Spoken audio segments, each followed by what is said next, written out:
Okay, so let's dive right in. The US is in the middle of a radical transformation in its approach to military technology.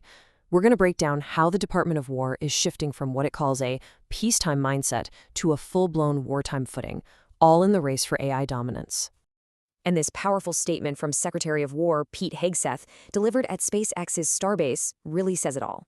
This isn't just a small course correction. It signals a historic shift in U.S. defense strategy. It's a clear move away from slow, incremental improvements and toward radical, urgent acceleration. The ultimate goal? To become an AI-first warfighting force. But what does that really mean? Well, this isn't just about getting a few new gadgets. We're talking about fundamentally embedding cutting-edge AI into every single layer of the military's structure and its operational mindset. But to really get why this radical change is happening now, we first need to understand the system it's designed to replace. Why was the old way of doing things suddenly seen as a national security risk? Well, the department's old approach was basically built for a different time. It was this slow, predictable conveyor belt run by just a few big players. It was bogged down by what the secretary called committees that coordinated but never decided, which, as you can imagine, led to a super risk-averse culture where innovation was more about just checking a box than delivering real, usable results to the warfighter. So, the new wartime model is a total cultural reset. It's like night and day. The old, slow, closed-off system is being completely replaced with one that prizes rapid iteration, has an appetite for risk, and, crucially, throws open the doors to the disruptive energy of startup. So, how do you fix this broken machine? Well, the department is installing what it calls a brand new innovation operating system. And this isn't just some patch, it's a whole new engine designed from the ground up for speed and accountability. And the philosophy for this new engine? It comes directly from the tech world. The new operational mantra is explicitly drawn from Elon Musk's algorithm for speed. That right there signals a deep desire to operate less like a slow-moving bureaucracy and more like a high-growth tech company. This new system is designed to put an end to the alphabet soup of committees that just slowed everything down in the old model. Instead, authority is now centralized under a single empowered chief technology officer, Emil. He's the one person accountable for driving the entire innovation effort toward just 3 specific outcomes. And here they are, the 3 clear deliverables. First, you've got DARPA, focused on that game-changing strategic surprise. Then, the Defense Innovation Unit, or DIU, is on the hook for turning commercial tech into scalable products for the military. And finally, the Strategic Capabilities Office, or SCO, is tasked with finding disruptive new ways to use the systems we already have. It's a setup designed for clear lanes and real accountability. Okay, so let's move on to the AI acceleration strategy, because this is where the rubber really meets the road. This is the tactical plan for making that AI-first warfighting force an actual reality. The entire strategy rests on 6 foundational pillars. You can think of these as the new commandments for technology deployment. They're designed to completely overhaul the department's culture, its policies, and its processes. So the first 4 pillars are all about creating a high-velocity environment. Speed is now the #1 directive, period. They've even created a barrier removal SWAT team with the power to just bulldoze through red tape. And on top of that, there's a massive push for more compute power and top-tier talent, bringing in the best resources and people from the private sector. Now, the 5th pillar, data. This is a total game changer. For years, incredibly valuable information has been locked away in separate, siloed systems. Under these new rules, that data hoarding is now officially classified as a national security risk.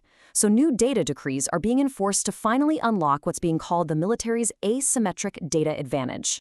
And the 6th pillar, well, this marks a major policy shift. It explicitly redefines responsible AI.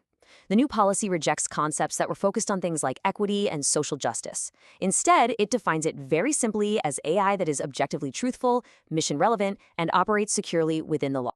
The Secretary's quote here makes the new policy crystal clear. He stated that AI models are being built as war-ready weapons and systems, not chatbots for an Ivy League faculty lounge.